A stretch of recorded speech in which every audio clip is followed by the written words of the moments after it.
ब्रेकनंतर तुमचं स्वागत. आपण चर्चा करतोय निवडणूक आयोगाच्या आचारसंहितेबद्दल आणि या आचारसंहितेचा परिणाम प्रचारावर होतोय का, हा माझा प्रश्न आहे.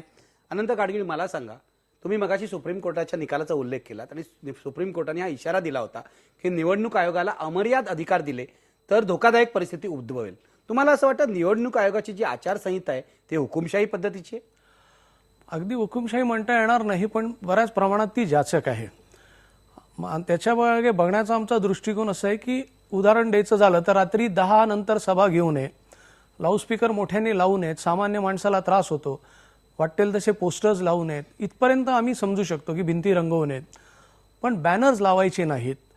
काही ठिकाणी तर आम्हाला असा अनुभव आलाय की निवडणूक प्रचाराचं साहित्य त्या त्या भागात न लावल्यामुळे दोन गोष्टी झाल्या. काही ठिकाणी राजकीय पक्षाचे कोण उमेदवार आहेत हे सुद्धा लोकांना कळलं नाही, तर काही ठिकाणी लोकांची मनोवृत्ती अशी झाली होती की काही वातावरणच दिसत नाही, कशाला जाऊया मतदानाला, म्हणजे वातावरण निर्मिती होत नाही आणि त्यामुळे लोक मतदानालाही येत नाहीत. अशा तऱ्हेचे हे दोन गैरफायदे त्याच्यातनं झाले होते. दुसरं एक असं की हे जे कडक नियम आहेत, मी त्याच्याकडे दुसरं एक सोशल अँगलनी बघतोय की पूर्वी मी बोललेलो होतो की पोस्टर बॅनर असो ह्या गोष्टी असतात, ह्या जेव्हा पूर्वीच्या प्रचारामध्ये होत्या तेव्हा सर्वसामान्य गरीब माणसाला काही ना काहीतरी रोजगार मिळायचा. पोस्टर लावणाऱ्या मुलांना 50 रुपये, 1000 मिळायचे, 1000 पोस्टर लावले तर 50 रुपये, बॅनर केले तर कापडवाल्याला, बुरुडाला, दोरखंडवाल्याला, अशा समाजातले छोटे छोटे, आता हे सगळं बंद झालेलं आहे. आणि त्यामुळे जो राजकीय लोकांचा पैसा गरिबापर्यंत पोहोचत होता तो जवळपास संपूर्णतः बंद झालेला आहे. तो पैसा उलट आता इतर लोकांमध्ये खेळला जातो. भास्कर सावंत, तुमचं काय म्हणणं आहे या मुद्द्यामध्ये? काही तथ्य आहे की नाही? या मुद्द्यात जे तथ्य आहे याच्यात आणखीन एक याला जोड म्हणून की ह्या प्रक्रियेतनं कार्यकर्ता घडत होता.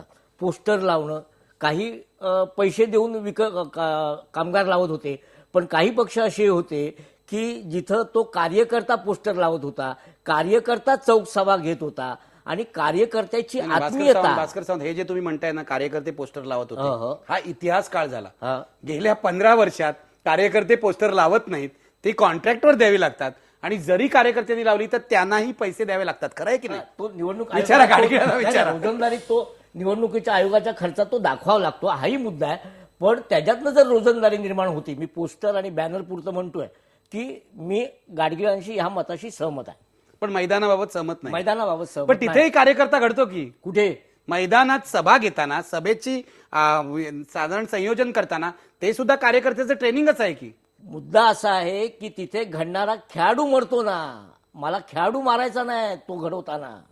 ठीक आहे, मी जातोय गिरीश बापट यांच्याकडे. बापट, मी जो गाडगिळांना प्रश्न विचारला तोच तुम्हाला विचारतोय. तुमच्या पक्षाला सुद्धा आचारसंहितेची अडचण वाटते का? अडचण असं नाही, काय झालंय, आचारसंहितेची अंमलबजावणी स्थानिक पातळीवर शासकीय अधिकारी थोडीशी घाबरून करतात असं आमच्या लक्षात आलं. म्हणजे उदाहरणार्थ मागे एकदा प्रमोद महाजन पुण्याला आले आणि मी कलेक्टरना भेटलो की त्यांना सर्किट हाऊसला विश्रांतीची व्यवस्था करा. ते म्हणले आम्हाला हे सर्किट हाऊस देता येत नाही. मी महाजनांना म्हणलं सर्किट हाऊस देता येत नाही. त्यांनी कलेक्टरला फोन लावला, कुठल्या नियमाने देता येत नाही आम्ही विचारलं. तेव्हा नियमाने देता येत होतं, एकालाच द्यायचं नाही, सगळ्यांना द्या, हा त्याच्यातला नियम होता की कोणाला तुम्ही नाकारायचं नाही किंवा एकाच पक्षाला महिनाभर दिले असं करायचं नाही. म्हणून काय होतं की सेशन साहेबांपासून जी एक भीती आली ना की आपल्याला निवडणूक आयोग कामावरनं काढून टाकेल आणि आपल्यावर गुन्हा दाखल होईल, त्याने स्थानिक पातळीवरचे लोक बारीक बारीक कारणात एवढंच आहे. मला आठवतंय 95 साली मी विधानसभेला निवडून आलो तेव्हा माझ्यावर एक गुन्हा दाखल झाला आचारसंहितेचा की खर्च दिला नाही. त्या दिवशी काही खर्चच नव्हता. ते म्हणे नाही का नाही लिहिला, म्हणलं झाला नाही म्हणून दिला नाही.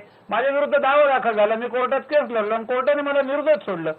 असे काहीतरी नियम करायचे बावळटासारखे की उगा साहेबाला वरच्या खुश करण्याकरता किंवा आपण काहीतरी करतोय, लोकांना त्रास द्यायचा, कार्यकर्त्यांना त्रास द्यायचा. निवडणुकी कधीतरी येणारी आहे आणि त्याच्यात शांतता राहावी, समोपचारांनी घ्यावं, कोणाला त्रास होऊ नये, हे सगळं आम्हालाही पडतं की लोकांनाच कळतं, आम्हाला कळत नाही का. म्हणून याचा अतिरेक होतो. आणि आता देखील रिक्षा, आता इथं सामान्य माणसाचं प्रचाराचं साधन आहे.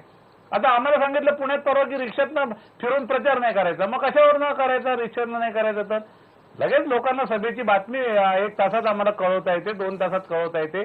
आणि म्हणून स्टेशनने काही नवीन काही आकाशातनं नियम आणले नाही, काही जे होते त्याची कडक अंमलबजावणी केली. त्याला घाबरून आता अनेक ठिकाणी अधिकारी अशी कडक करतात की नाही आम्ही करतच नाही. अगदी अतिरेक करतायत असं तुमचं म्हणणं आहे. मी जातोय विवेक वेलणकर. वेलणकर, मला सांगा, राजकीय पक्षांची ही व्यथा आहे ती तुम्ही समजून का घेत नाही? आणि आम्ही जरूर समजून घ्यायला तयार आहोत.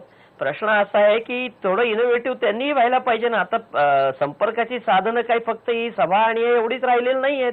SMS एरवी पोटभर पाठवतात. SMS आहे, टेलिव्हिजन आहे, टॉक शोज आहेत. तुम्ही टेलिफोनवर कॉन्टॅक्ट करू शकता, पदयात्रा काढू शकता, तुम्ही घरोघरी जाऊन लोकांना सांगू शकता. कार्यकर्ता बेसच उरला नसल्यामुळे मला वाटतं हा आता प्रॉब्लेम झालाय की एक सभा घेऊन टाकली की एकदम काम संपलं, असं नाहीये. तुम्ही लोकांपर्यंत पोहोचण्याच्या असंख्य बाबी शिल्लक आहेत. परंतु मला वाटतं फक्त सभा एवढी एकच गोष्ट काय राजकीय पक्ष धरून बसलेत काही समजत नाही.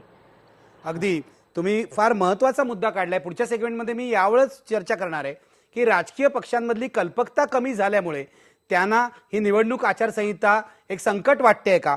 आता घेऊया एक ब्रेक पूर्वी आपला प्रश्न बघूया. आयोगाच्या कडक आचारसंहितेमुळे प्रचाराचा रंग फिकट होतोय का. पडद्यावर बघा आपले प्रेक्षक काय म्हणतायत. आता नाही म्हणतायत, पण 59% लोक नाही म्हणतायत. होय म्हणणाऱ्यांची संख्या वाढतीये. तुम्ही SMS पाठवा. शेवटी कार्यक्रमाच्या शेवटी अंतिम निकाल मी जाहीर करीन. घेऊया एक ब्रेक. पहा फक्त IBN लोक.